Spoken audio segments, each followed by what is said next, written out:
In order to get this notion of sameness to be mathematically formal, I have to now expand my notion of what I mean by a change of coordinates. So far, all of our changes of coordinates have been linear, and you have experience in the world of linear algebra using linear changes of coordinates, which were called similarity transformations in your linear algebra course. Now, I'm going to have to introduce nonlinear changes of coordinates. And so what do I even mean by that if there's no matrix to go around, all right? What I mean by a change of coordinates in general is a transformation from, say, x coordinates to y coordinates, having the property that there's an inverse function, h inverse, such that as soon as you tell me x, I can always infer what y was, right? So for a function h to be invertible, you remember from your course in calculus that h has to be 1 to 1 and onto. So I want, in addition for h to be 1 to 1 and onto, I want it to be continuous, and I want its inverse, h inverse, to be continuous as well. So a function h from x to y coordinates, which is both continuous and continuously invertible, namely h is continuous and h inverse is continuous, I will call that a continuous change of coordinates. It's 1 to 1 and onto, so that h inverse exists, and I want both it and its inverse to be continuous. So let's give a few examples. A smooth change of coordinates, namely where h is not simply continuous but is differentiable, and h inverse is not simply continuous but differentiable, so that it's both ways. That's called a differentiable change of coordinates. Sometimes it's called a diffeomorphism. A linear change of coordinates, where both h and h inverse are linear, is called a similarity, and unlike the general case, it's got a matrix representation. So we now are going to have to think about how to transform vector fields under changes of coordinates, and we're going to need a change of coordinates formula. And you'll have plenty of experience with this computationally as the semester goes on, okay? For functions, for example, for flows, which are time parameters functions of the initial condition, let's suppose that I wanted to understand if x of t is the trajectory through the initial condition x0. It's where the flow sent the initial condition x0 at time t. Let me understand if I change coordinates, so I have a good continuous change of coordinates into y coordinates through h of x. Let me understand that to see what y of t looks like, I should compose x of t with h. So this says take x of t to figure out where y is at time t. Ask yourself where x is at time t. Throw that through the transformation x, and that gives you where y is at time t. And so that's really the composition of h with the flow expression at the initial condition x0. But I'm not interested in the x0 initial condition. I'm interested in where that was in y coordinates, and here I see a typo. I'm very sorry. This is supposed to be y0, because what this is telling me to do is to understand what the initial condition x0 was in y coordinates. I should take the initial condition y0 that I'm interested in, throw it through the h inverse to get the effective x0, flow that through time, and then move it back into the y coordinate system. And so this composition, where we'll fix this typo, this should be y0, which says take y0, transform it into x coordinates, flow that in time to where you want it to be, and then you've got x at time t, and move that back into the y coordinate system. That formula is called the conjugation formula for the flow expression f sup t. And that conjugation expression is going to be very, very important when we start thinking about hybrid systems. For this week, we've been talking almost exclusively about vector fields, and the only maps have been their flows. And the vector field formula is just a little bit more complicated. If I have a vector field x dot equals f of x and a smooth change of coordinates, y equals h of x, then in order to get y dot, I'll use the chain rule. So y dot is the Jacobian of h with respect to x times the derivative of x with respect to time. Well, the derivative of x with respect to time is given by the vector field f of x. And so y dot is the Jacobian of h times f. But I'm not interested in f evaluated at x. I really want to understand how to express a vector field in terms of y. Here again, the inverse comes to my help. Anytime I see an x expression in the vector field, I'm going to substitute that for h inverse y.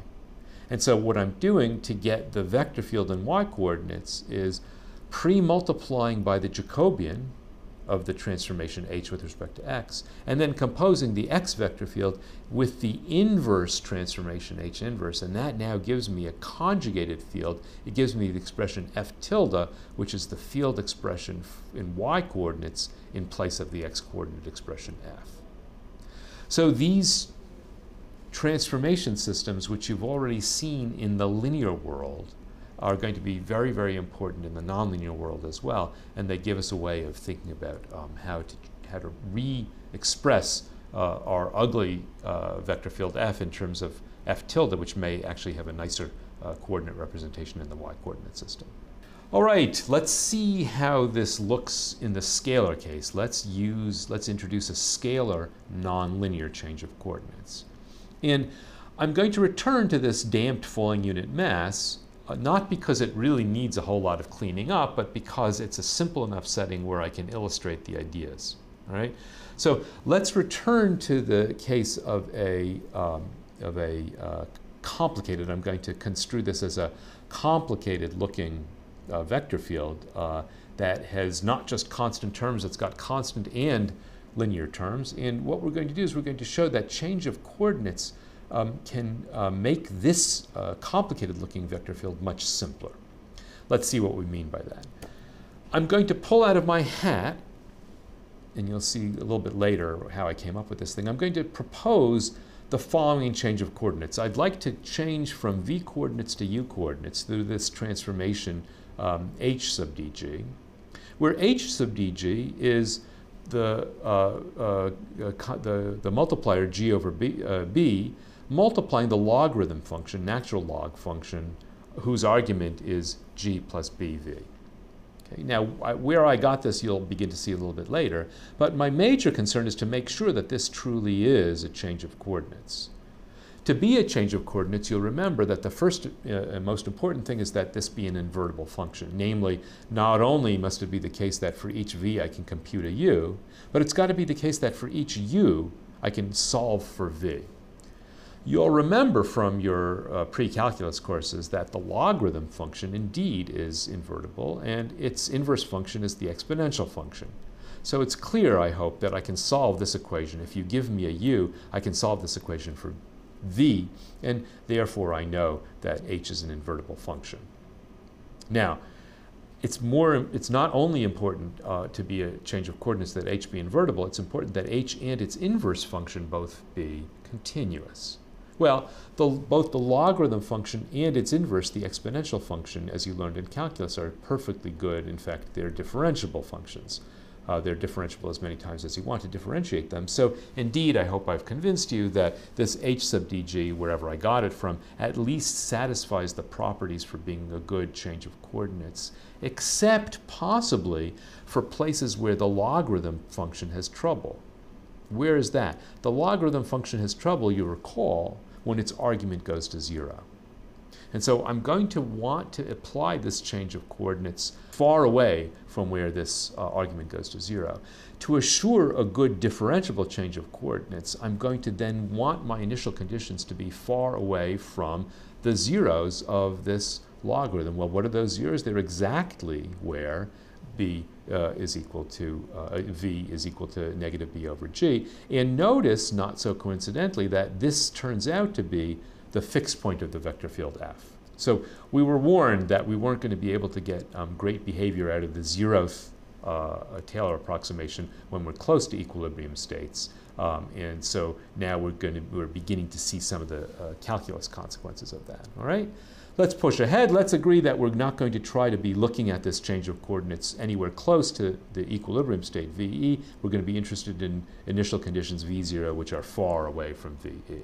Let's proceed to get the conjugacy under those assumptions. Okay? I'm going to take u dot, which is d by dt of h of, let's say, v of t, where v is the flow through some initial condition. I want to take d by dt of h of v, and so I'm going to take d by dv of h times d by dt of v. D by dv of h in our notation is just the Jacobian. It's boring in this case because it's a 1-by-1 matrix, because of course h is a scalar valued function of a scalar, but I'll use that same notation, times the d by dt of v, but v satisfies the differential equation, so I'm writing down its vector field expression v as a function, f as a function of v. Let me expand the Jacobian of h. D by dv of this expression is just g over b times log, and d by d argument of log is 1 over argument, so I'm going to take 1 over g plus v, times d by dv of bv, which gives me b's canceling over here. And now what you'll see is that I have an expansion of the vector field. The vector field is negative g minus bv. So this is, of course, the scalar product, and we're talking about two scalar quantities, so it's a boring scalar product. Nevertheless, you can see that negative g minus bv is canceling with positive g plus bv. The b's are canceling, and so I'm left with negative g. And so what have we shown here? We've shown that by changing coordinates, by moving from the v-coordinate system into the u-coordinate system, the vector field expression, f in the u-coordinates, which I'm calling f sub g, is a much, much simpler vector field. It's just the constant vector field, negative g. And so what we've said is that as long as you're thinking about initial conditions which are far away from the fixed points of the vector field f, then the behavior of the vector field f is indistinguishable qualitatively from the vector field f sub g. F sub g is the constant vector field negative g, and so what we're seeing here is that not simply is the 0th Taylor approximation negative g, not simply is that 0th approximation numerically good as an approximate for the flow, but actually qualitatively the behavior is indistinguishable away from the equilibrium state, because in u coordinates, whatever behavior I'm getting can immediately be converted into v coordinates. And so I get this closed form exact expression for the flow in the u coordinate system, which is simpler than the flow in the v coordinate system. We're concluding here that the behavior away from the fixed points of the v system is identical to the behavior of this simpler vector field, f sub g, at least up to change of coordinates, at least whatever it is that I want to see v doing. I can go into the u coordinate system, I can take the initial condition v0, move it into a u0 initial condition through the forward transformation h dg. I can flow it in the g system, f sub g, and then I can bring it back into the v coordinates through h inverse. This encourages us to generalize into the notion of a normal form. The previous result shows that there's a conjugacy between the vector field itself and its 0th order vector field approximate. At least that conjugacy works on neighborhoods away from the fixed point, VE. And so I'm going to introduce the notion of a normal form, which is the lowest degree polynomial approximant of a vector field that still gives rise to a local conjugacy to that vector field. Okay, and so as long as I'm staying local to an initial condition that allows the conjugacy to be smooth and invertibly smooth, then if I can get the conjugacy to a low degree polynomial, the lowest degree polynomial that I can conjugate to is the thing that I'm going to use as my normal form. In the previous example, if I'm away from a fixed point, the lowest degree polynomial approximant is actually the 0th or the constant one.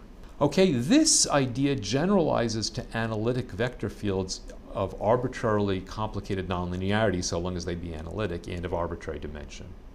Now, I'm not going to show you examples, and I'm not going to prove this theorem. It's much too complicated for us in this semester. But there's a general flow box theorem that asserts that the normal form for any analytic vector field in the neighborhood of a non-fixed point is exactly the constant vector field. And it turns out it doesn't matter which constant. You'll see in the exercises that you can conjugate the previous damped unit falling mass. You can conjugate that to negative gravitational flow. You can conjugate that to any constant field that you want. And in general, we use the constant field, the unit vector in the vector space that we're interested in. Okay? And so this is a very, very general, wonderful theorem that tells us that away from fixed points, flows are all very, very, very boring. They just look like constant flows of constant vector fields. And I recommend you, if you're interested in the more mathematical ideas behind these ideas, Arnold's wonderful 1973 book is still just as fresh and crisp and exciting today as it was 40 years ago, 50 years ago, when he was writing it.